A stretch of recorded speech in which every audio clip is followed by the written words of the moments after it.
Good morning. My topic today is harm reduction.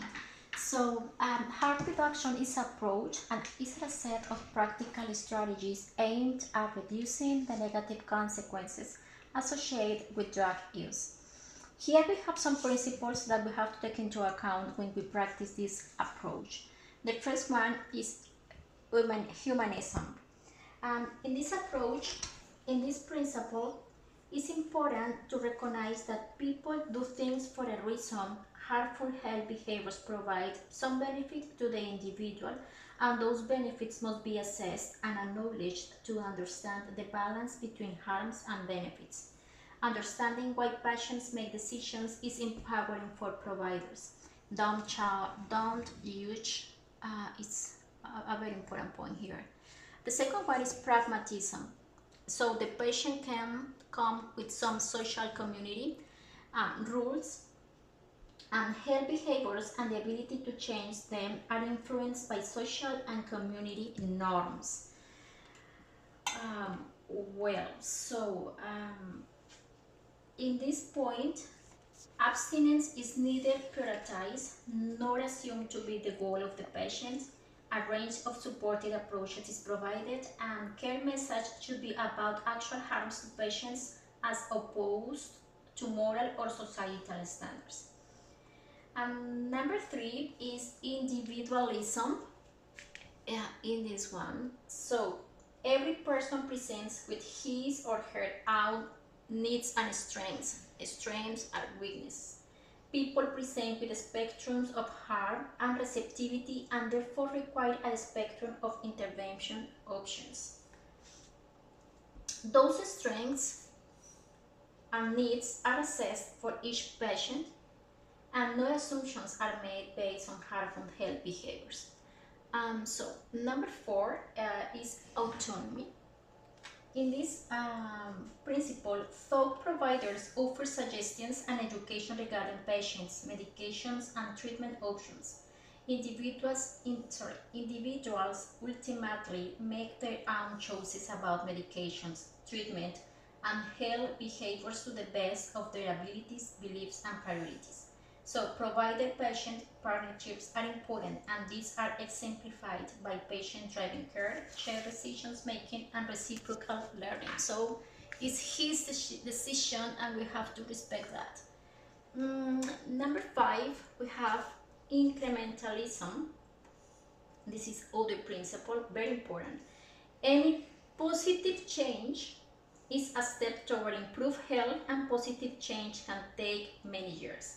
It is important to understand and plan for backward movement as well. Providers can help patients celebrate any positive movement, and it is important to recognize that at times all people experience plateaus or negative trajectories, and backward is part of the process as well.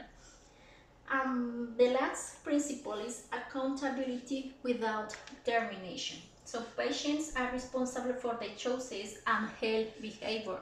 Is he can choose and make the decision where where goes. So we have to respect that.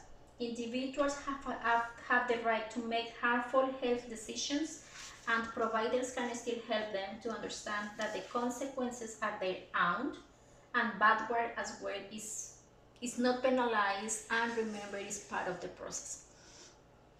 Okay, so now we have here strategies. I'm going to start with the first one.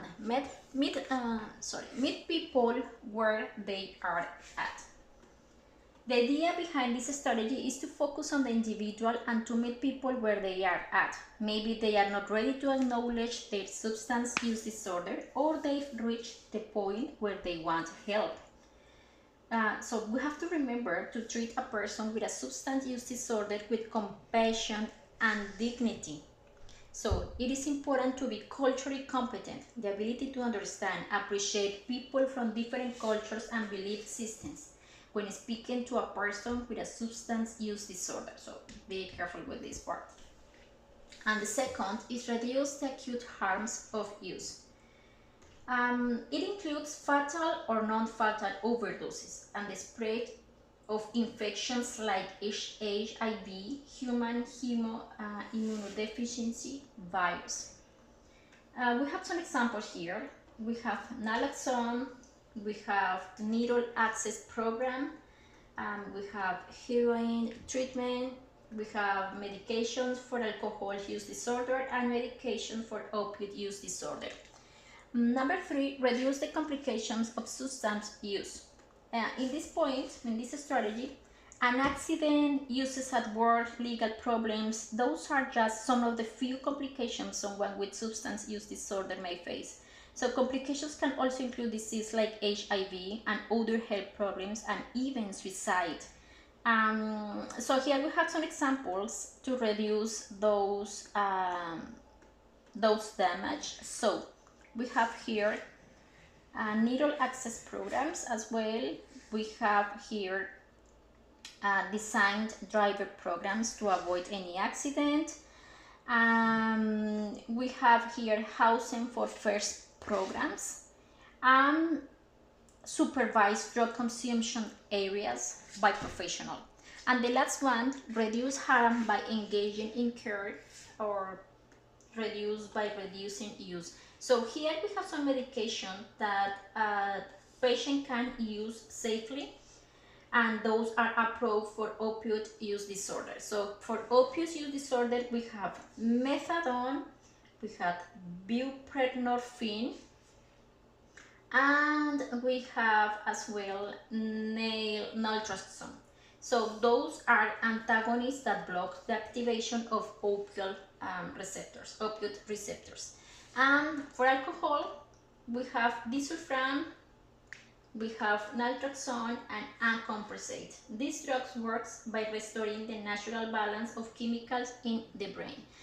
Yeah, well, so important in this approach to be compassionate and dignity, and really it's very important to take into account all of these points.